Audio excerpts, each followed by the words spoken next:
नांदगाव खंडेश्वर येथे वंचित बहुजन आघाडीच्या वतीने एक दिवसीय धरणे आंदोलन करून केंद्र व राज्य सरकारचा तीव्र निषेध करण्यात आला। केंद्र व राज्य सरकारच्या धोरणामुळे कोरोना महामारीच्या काळातही महागाई गगनाला भिडलेली आहे। कोरोनाच्या महामारीत पोषक आहार घेऊन रोगप्रतिकारक शक्ती वाढवण्याऐवजी उपासमारीची वेळ आली आहे। त्यातच कित्येकांच्या नोकऱ्या गेल्या आहेत। संचारबंदीचे नियम पाळून धंदा उद्योगही करता येत नाही। याच बेईमानी करणाऱ्या शासनाला जागे करण्यासाठी वंचित बहुजन आघाडी, महिला आघाडी, चांदूर रेल्वे यांनी 21 जून रोजी नांदगाव खंडेश्वर येथील तहसील कार्यालयात एक दिवसीय धरणे आंदोलन करण्यात आले। केंद्र व राज्य सरकारने महागाईच्या आगीत होरपडलेल्या जनतेला त्वरित दिलासा द्यावा अशी मागणी धामणगाव रेल्वे अध्यक्ष लालचंद इंगोले, ज्येष्ठ नेते अनंत खडसे, महिला आघाडी मंदा वासनिक, प्रकाश ढेरे, कुंदा मेश्राम, महिला आघाडी माया देशमुख, शंकर माटोडे, मोहम्मद नासिर, इफ्तेर खान, प्रदीप थोरात, सतीश शिंदे,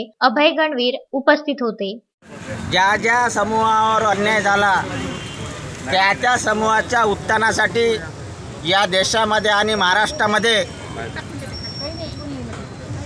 जे या स्वातंत्र्याच्या पूर्वी जे बाबासाहेब आंबेडकरांना कार्य केलं तेच कार्य समोर नेताना त्यांचे वारसदार ॲडव्होकेट बाळासाहेब आंबेडकर यांनी वंचित बहुजन आघाडी या पक्षाची स्थापना करून आज या देशातील दबला असेल, कुचला असेल, पिसला असेल, ओबीसी असेल, नावी असेल, धोबी असेल, माळी असेल, जो कोणी अन्यायग्रस्त असेल त्या अन्यायग्रस्तासाठी एक या ठिकाणी आवाज त्याचा बुलंद करण्यासाठी वंचित बहुजन आघाडी या ठिकाणी स्थापन केली आहे। म्हणून या महाराष्ट्रामध्ये ज्या करोनामध्ये